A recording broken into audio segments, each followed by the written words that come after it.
वो हमें वही मानते, प्रिंसिपल बाद में मानते हैं, ये मानते हैं कि चमारी बैठ के हमारे स्कूल में आकर के एमएससी टॉप किया उसने मेरिट कॉलेज में, और उसे टॉपर से सेकंड पर लाने के लिए उसके प्रैक्टिकल में नंबर रोक दिए गए थे। वो मामला भी था मेरे सामने, कवर चेंज कर दिया गया था उसको, ताकि जो है किसी और प्रोफेसर के लड़के को टॉपर बनाना था एमएससी केमिस्ट्री में।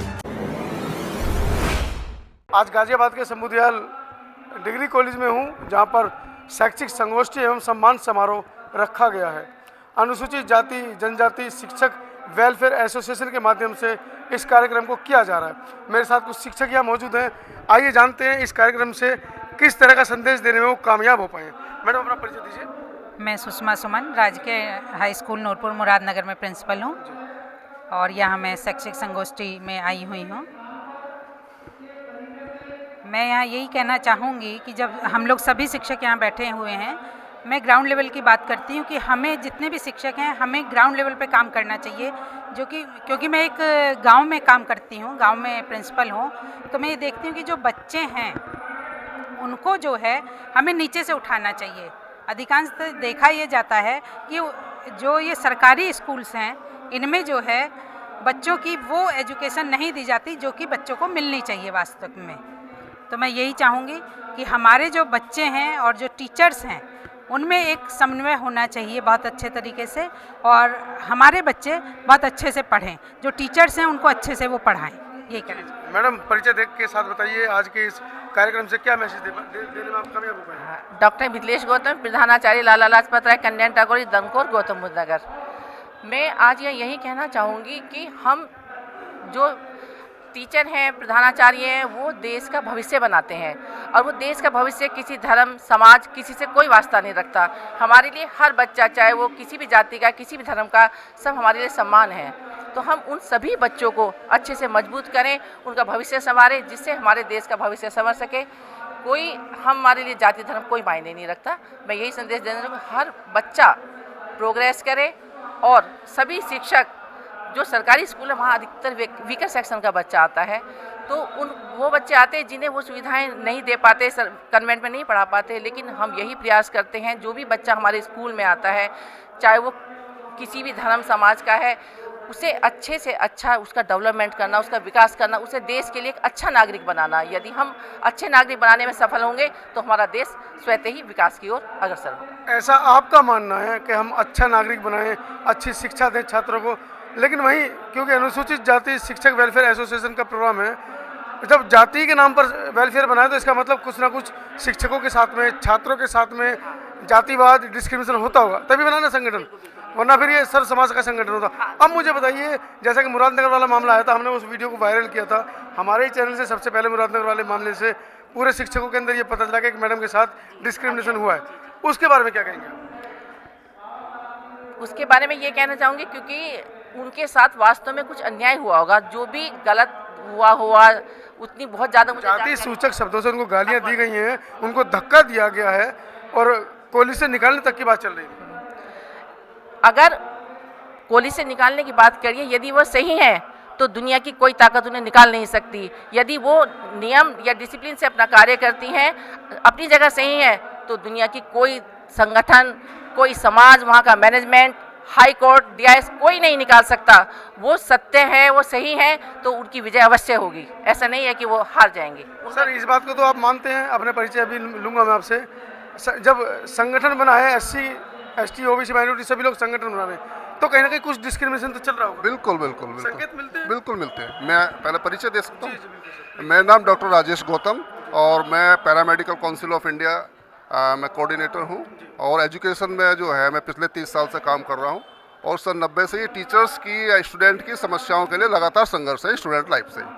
और डिस्क्रिमिनेशन स्टूडेंट लाइफ में हमने भी झेला है, टीचर्स के रूप में भी झेला, और आज ये मेरी पत्नी है डॉक्टर मिथिलेश गौतम, इनके लिए तो हम 2010 से जब से प्रिंसिपल बनी है लगातार संघर्ष कर रहे हैं। मैनेजमेंट से जो है इनको वहाँ प्रिंसिपलशिप का जो है ज्वाइनिंग कराने में और प्रिंसिपलशिप चलवाने में हमसे ज़्यादा संघर्ष मैं समझता हूँ इस क्षेत्र में पूरा जो है उत्तर प्रदेश जानता है, पूरे जो शिक्षा अधिकारी जानते हैं कि हमने क्या संघर्ष करके किस तरह से हम वहाँ टिके हुए हैं।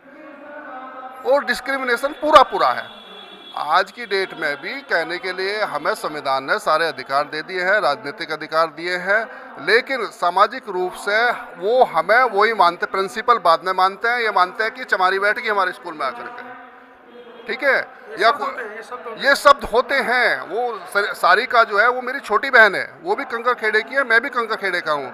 उसके परिवार से मैं पूर्ण से भली भांति परिचित हूँ। जैसे वो बहुत टॉपर रही हैं, वो MSc टॉप किया है उसने मेरिट कॉलेज में, और उसे टॉपर से सेकंड पर लाने के लिए उसके प्रैक्टिकल में नंबर रोक दिए गए थे। वो मामला भी था मेरे सामने, कवर चेंज कर दिया गया था उसको, ताकि जो है किसी और प्रोफेसर के लड़के को टॉपर बनाना था MSc केमिस्ट्री में। तो एक बड़ा षड्यंत्र है, एक हमारे छात्रों को नीचे दबाने का एक बड़ा षड्यंत्र है। अभी जो यहाँ शिक्षा के बड़े अधिकारी हैं, महेंद्र देव नाम है, आज की डेट में एडिशनल डायरेक्टर हैं, वो बेचारे जो है अपने दुखड़े रो रहे थे। मैं अभी उनके पास गया था कि मैं जानता हूँ गौतम साहब मैं कैसे सर्विस कर रहा हूँ। हमारे जहाँ मैडम है वहाँ के कॉलेज की मैनेजमेंट ने इतने शोषण, उत्पीड़न और जो है आर्थिक प्रशासनिक अनियमितताएं की हुई थी, जिसे जो है उत्तर प्रदेश के राज्यपाल ने जो है पूरी तरीके से टर्मिनेट कर दिया। अच्छा, इसका हल क्या है? इसका अगर हम सोल्यूशन निकालें तो मुख्यतः एक ही हल निकल कर आता है, संगठन और संगठन में एकता।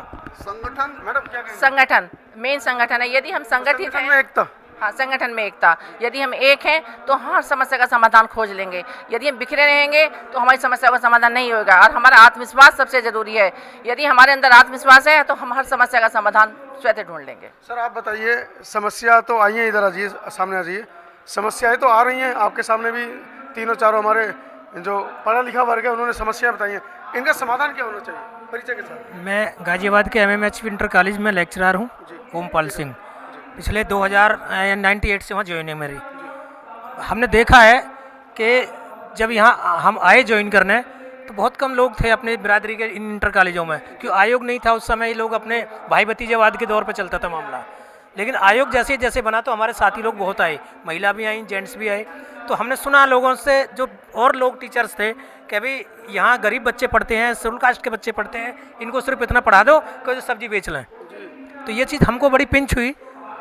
पिंच होने के बावजूद में हमने बहुत अपने आप में मेहनत करी, अपने साथियों को बताया, उन्होंने मेहनत करी, और आज ये है कि जो स्थिति पढ़ने की बच्चों की हमारी जो उस समय थी, अब से 20 साल पहले, आज वो बढ़ के बहुत आई ऊंचाइयों पर चली है। अब हमारे बच्चे इतने कमज़ोर नहीं रह गए हैं कि जो इस चीज़ से मापा जाता है, क्योंकि जो बहुत सारे कंपटीशन होते हैं, एडमिशन होते हैं हमारे MMS कॉलेज में, एडमिशन की PG में, पोस्ट PG में, उनमें जो एडमिशन होते हैं उनमें SC के बच्चों की मेरिट जो है जनरल के बराबर जाती है। या कोई कंपटीशन होता है, अभी नया लड़का IAS बना, अभी इसी साल के बैच में, वो बिहार का शेड्यूल कास्ट लड़का है, उसने जो है उसे प्रैक्टिकल में दे दिए गए कम नंबर, और थ्योरी में उसकी जनरल से ज़्यादा, और मेरिट जनरल से ले गया। उसका अपॉइंटमेंट हुआ जनरल उसमें, और जबकि इंटरव्यू में उसे कम नंबर दिए गए। तो ये प्रैक्टिकल हो, इंटरव्यू हो, जो भी है, इन सब चीज़ों में हमारे साथ में धोखेबाजी होती है, हमारा उत्पीड़न होता है। तो उन सब चीज़ों को ख़त्म करने के लिए हमारा संगठन जरूरी है। उसके लिए खुलकर आवाज़ उठानी पड़ेगी ना, खुल के आवाज़ उठानी पड़ी, और आवाज़ आई, उठाई जा रही है आवाज़। हमारा संगठन काम कर रहा है बीच बीच में, और जहाँ भी जैसी ज़रूरत पड़ती है संगठन जाता भी है। तो इसलिए थोड़ा थोड़ा जैसे जैसे, क्योंकि किसी भी कार्य को करने के लिए एक साथ नहीं कोई बात होती है, धीरे धीरे उसमें आगे चालू के रखा जाता है। लेकिन संगठन हमारा सुचारू रूप से काम कर रहा है, और हमें संगठन की आवश्यकता है। अगर अपने समाज को सुधारना है, उनकी तरक्की करनी है, या उनके उत्पीड़न को रोकना है, तो हमको एकजुट होना जरूरी है। और उसके लिए हमारा संगठन हर क्षेत्र में काम करना जरूरी है। वो यहाँ तो संगठन है, शैक्षिक संगठन है, लेकिन इसके लिए हमें अपने समाज के संगठन की भी जरूरत है। सामाजिक संगठन भी साथ में खड़े, हमारे साथ में होना चाहिए, और हमें भी उनके साथ में जाके मिलके अपना काम करना चाहिए। तो ये सारी बातें, मैं अपनी बात यही बताना चाहूँगा कि हम लोगों को शिक्षित होना ज़रूरी है। अपनी बात को रखने के लिए हम शिक्षित नहीं होंगे तो अपनी बात को नहीं कह पाएंगे। कोई वो बहका देगा हमें, कौन क्या कह रहा है। जब तक हमें ज्ञान प्राप्त नहीं है किसी बात के बारे में, तो हम कैसे उसका विरोध कर पाएंगे। विरोध करने के लिए उसका शिक्षित होना जरूरी है। तो इसलिए जो हम यही कहेंगे कि जो हमारे जितने भी संगठन हैं वो बढ़ चढ़ के अपना भाग लें, आगे कहीं जरूरत पड़े उसमें भागीदारी करें, और सभी लोग इसमें सहयोग करते हैं, और जहाँ जैसी जरूरत पड़ती है हमारा संगठन आगे जाता भी है। सर जैसे कि साहब ने बताया कि संगठन जरूरी है, संगठन काम कर भी रहा है, आज उन्होंने अपनी उपलब्धियां भी कि नहीं, और आज और ज़्यादा अच्छा क्या हो सकता है इसके अंदर? संगठन तो बिल्कुल ज़रूरी है। संगठन केवल जो है बैनर का संगठन नहीं है। संगठन हमें मन से, वचन से, कर्म से, पूरी एक्टिविटी नए समय दिखाई देनी चाहिए। और सबसे ज़रूरी चीज़ है, जिस व्यक्ति विशेष को समस्या है वो व्यक्ति विशेष और उसका पारिवारिक संगठन, सबसे पहले हमारा संगठन होता है परिवार से। मान लो हस्बैंड के सामने समस्या है, पत्नी अलग हट के खड़ी हो जाए तो वो संगठन काम फिर और संगठन फेल पीछे हो जाते हैं। ऐसी जब पूरा परिवार कुटुंब जुड़ के काम करता है फिर सब तभी शक्ति बनती है।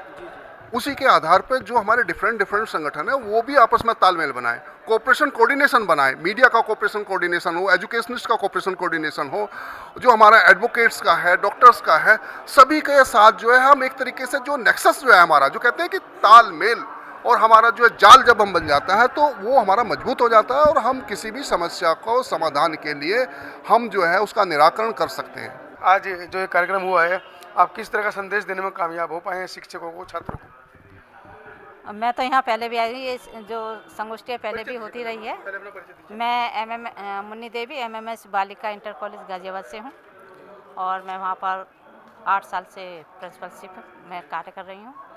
यहाँ पर होता रहता है, हम लोग तो आते ही रहते हैं इसमें और बहुत अच्छा संदेश दे रहे हैं बच्चों के लिए। हम एक साथ मिलकर काम कर रहे हैं, जो भी हमारी परेशानी है ये जो लोग हमारी हल करते हैं और बच्चों को भी आगे बढ़ाने के लिए बहुत ज़्यादा काम उन्हें मोटिवेट करते रहते हैं। इसी तरह का कार्य हम करते हैं। आप बालिका इंटर कॉलेज की प्रधानाचार्य हैं। MMH का तो नाम अपने आप में हरिजन मानव मिशन है ना, स्कूल कहा जाता है और ऊपर से महिलाओं की आप के ऊपर जिम्मेदारी है, उसके अंदर तो 100% हमारी समाज की बेटियां आती होंगी, तो किस तरह की परेशानी उनको आती है? परेशानी इंटर कॉलेज एक बराबर में थोड़ी सी परेशानी है, तो जो बॉयज़ हैं वो उन्हें थोड़ा सा परेशान करते हैं। समय समय पर हमें उनका समाधान भी करना पड़ता है। पुलिस उससे भी मिलते रहते हैं, कांस्टेबल वगैरह से जो चौकी इंचार्ज हैं, तो वो भी काफ़ी हेल्प करते हैं। फिर भी हम बच्चों को एक साथ जाने की अनुमति देते हैं कि एक साथ ही निकलें, ग्रुप में निकलें और आगे बढ़ें। जानने की कोशिश करेंगे, शिक्षक संगोष्ठी हुई है, शैक्षिक संगोष्ठी हुई है, सम्मान समारोह हुआ है, किस तरह का संदेश देने में आज अनुसूचित जाति के जो वेलफेयर एसोसिएशन है शिक्षकों की, वो कामयाब हो पाई है? सर परिचय के साथ बताइए। धन्यवाद समता आवाज़। ये जो आज सम्मेलन किया गया है ये एक सम्मान समारोह के रूप में है। अनुसूचित जाति शिक्षक वेलफेयर एसोसिएशन उत्तर प्रदेश जो पंजीकृत है उत्तर प्रदेश सरकार से और प्रत्येक जनपद में इसका कार्य क्षेत्र है। आज जो नवनियुक्त टीचर्स हमारे विद्यालयों में आते हैं उनका सम्मान रखा गया था और नवनियुक्त प्रधानाचार्य वर्ग जो हमारे सिटिंग होते हैं उनका सम्मान समारोह किया गया था। और ये संदेश देने का प्रयास किया गया है सभी वक्ताओं के माध्यम से, संगठन के माध्यम से, कि वंचित वर्ग को शिक्षा देने में हमारा शिक्षक समुदाय अग्रणी भूमिका निभाए। जिनके लिए शिक्षा के मार्ग खुले हुए नहीं थे और आज मार्ग खुले हुए हैं, बहुत सारे अग्रजों ने इसमें मेहनत किया है। उन अग्रजों को धन्यवाद दिया गया है और उनकी मुहिम को आगे बढ़ाने के लिए संगठन हमेशा तत्पर है और अपनी कर्मठता से सभी नागरिकों को सम्मानजनक जीवन जीने लायक बनाने में अपना योगदान प्रदान करता है। इसके तहत संगठन के द्वारा शिक्षित जो युवा वर्ग है उसके लिए अच्छा साहित्य प्रदान करना और उनके लिए लाइब्रेरीज खोलना, उनके लिए किसी प्रकार के महापुरुषों की किताबों का आवंटन करना, अलग अलग जो अच्छी अच्छी लेखनी हैं, जो वॉल्यूम्स हैं बाबा साहब के, उनको प्रदान करना और उनके लिए जो अच्छी रैंक में आते हैं बच्चे हाई स्कूल में, इंटर में अच्छी रैंक से, मतलब जैसे 75% को हमने टारगेट रखा, 75% मिनिमम जो लाते हैं नंबर, उनके लिए भी हम सम्मान समारोह करते आते हैं बीच में। तो इस वर्ष क्योंकि एग्ज़ाम नहीं हुए, इस वर्ष उन बच्चों को नहीं बुलाया गया क्योंकि निर्धारण नहीं हो पाया था और जब भी परीक्षा होगी ये कार्य हमारा लगातार जारी रहेगा।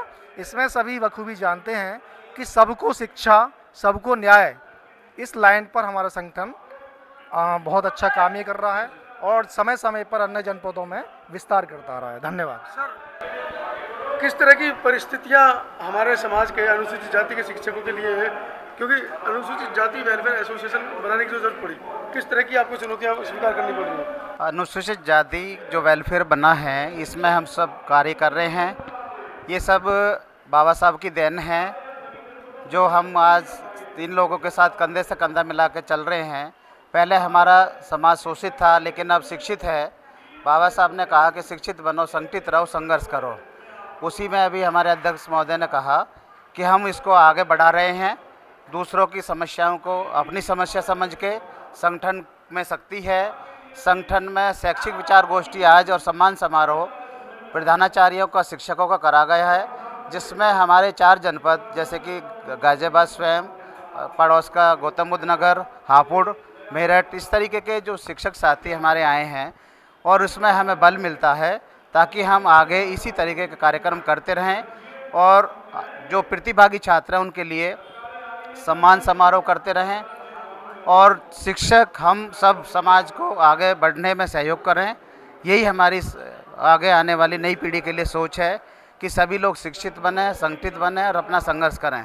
और हम उन लोगों को हम अब लाइब्रेरी के माध्यम से बाबा साहब का संग जो किताबें हैं, संग्रह है, उसको हम उपलब्ध करा सकें। हम इस लायक हैं क्योंकि हम अपने बच्चों के लिए कर रहे हैं तो हमारी जो समाज है हम उसके लिए भी कर रहे हैं, ये हमारी जिम्मेदारी है। सब्सक्राइब करें आपके अपने चैनल समता आवाज़ टीवी को, बेल आइकन दबाना ना भूलें सबसे पहले हमारी वीडियो देखने के लिए।